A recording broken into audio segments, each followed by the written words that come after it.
Bismillahirrahmanirrahim. Assalamualaikum warahmatullahi wabarakatuh. Selamat pagi, salam sejahtera bagi kita semua.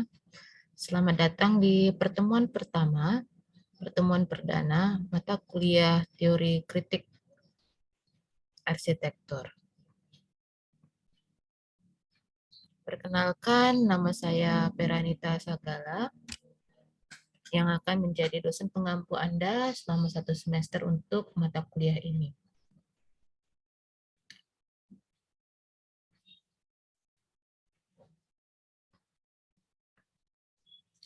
Baik, mata kuliah ini Anda akan diarahkan pada pengembangan kemampuan Anda untuk mengenalkan teori-teori dalam arsitektur agar kalian dapat mengembangkan kriteria desain untuk menilai keberhasilan proses perancangan bangunan.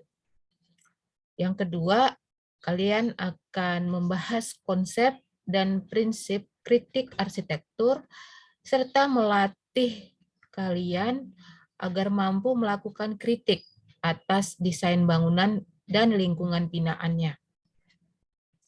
Capaiannya di sini kalian mendapatkan yang pertama wawasan teori arsitektur dan dasar-dasar pengetahuan arsitektur dunia. Jadi kita akan mengenali cikal bakal cikal bakal pengetahuan tentang arsitektur yang dokumentasinya dari Yunani ya, dari sebelum Masehi hingga sekarang. Kemudian kalian akan mengenal teori-teori dasar di dalam arsitektur, di dalam mendesain arsitektur, apa itu ruang, apa itu firmitas, apa itu estetika, ya, dan apa itu venustas. Kemudian kalian juga mampu menjelaskan metode desain untuk bangunan dan mengevaluasi proses perancangan karya desain bangunan. Dan tentunya yang terakhir, setelah kalian memahami teori, metode, bisa mengevaluasi, dan endingnya kalian mampu melakukan kritik arsitektur. Dalam hal ini kita akan contohkan langsung di bangunan yang ada di Kota Medan.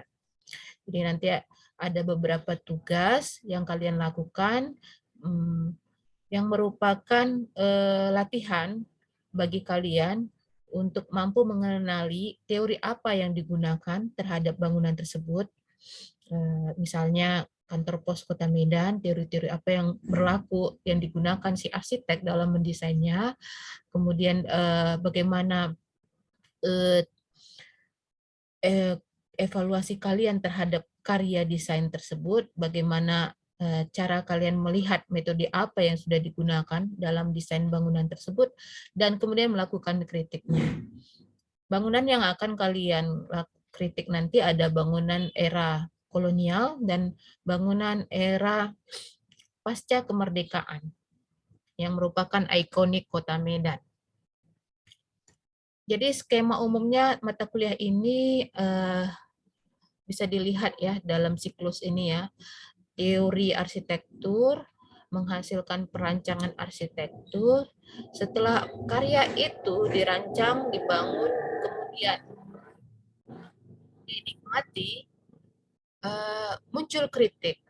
Karena namanya karya manusia tentu tidak pernah lepas dari ketidaksempurnaan.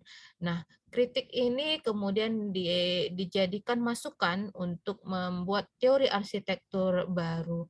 Jadi prosesnya sebenarnya seperti siklus yang tidak pernah putus.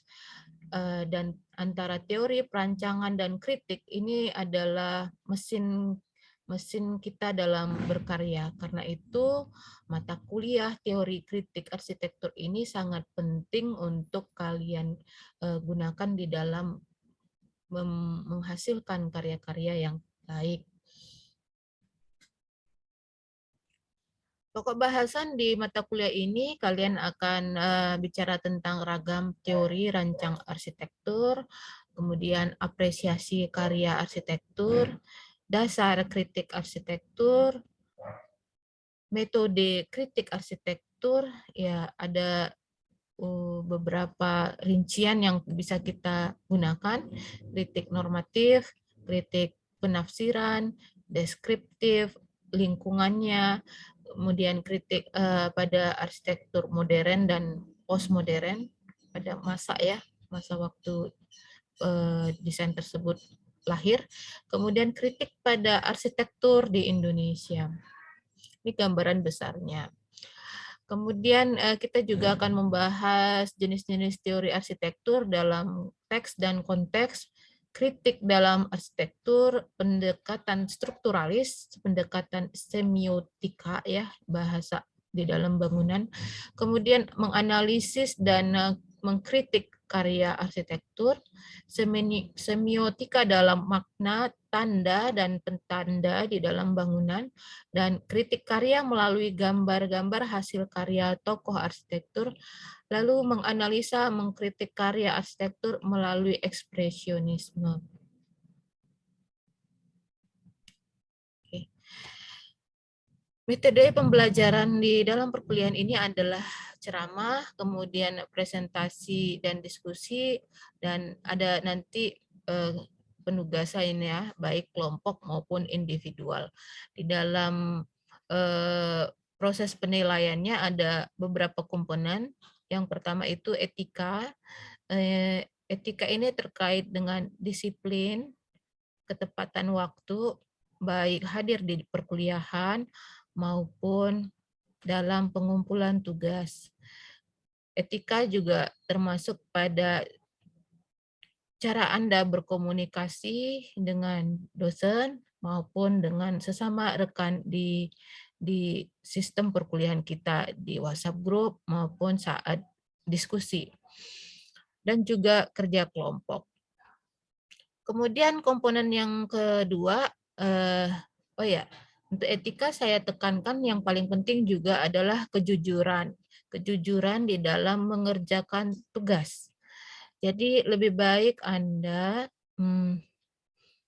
mengerjakan tugas hasil karya pemikiran Anda. Jangan pernah mencontek atau menduplikasi karya orang lain maupun mungkin itu karya teman Anda ataupun bacaan-bacaan yang mudah didapat di internet.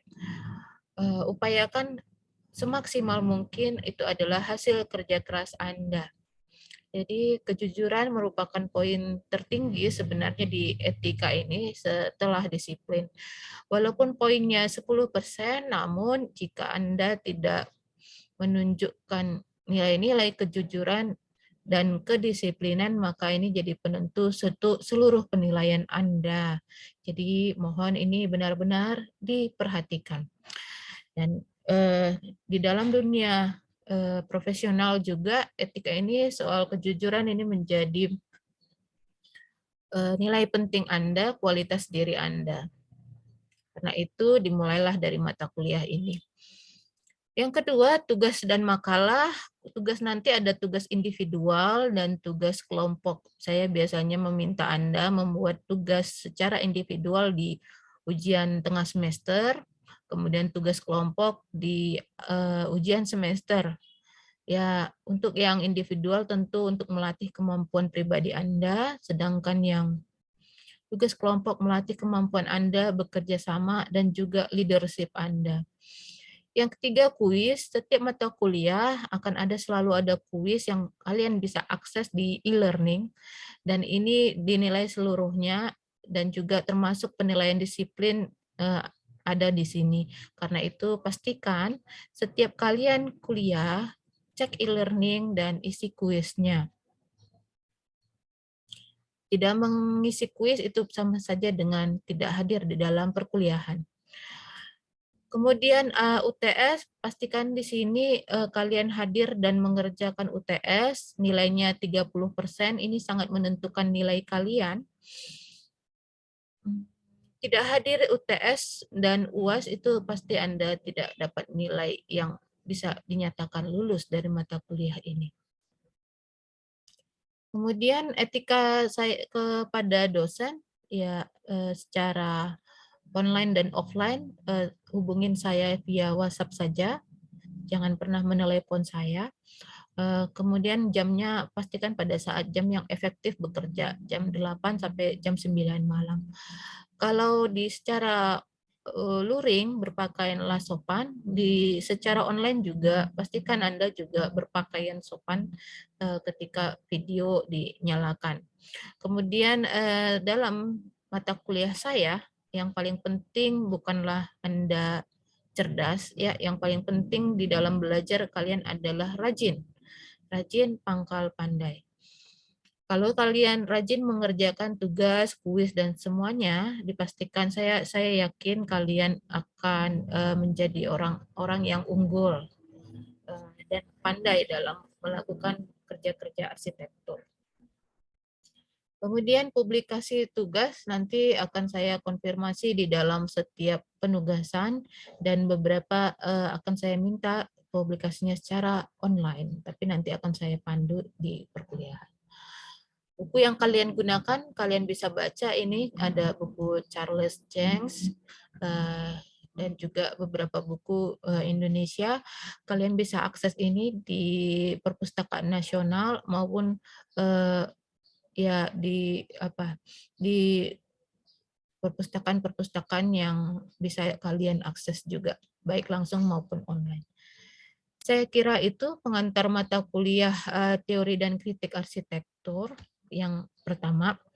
Yang perdana ini saya harapkan kalian menjalani perkuliahan ini dengan semangat dan pantang menyerah. Yakinlah proses tidak akan pernah mengkhianati hasil.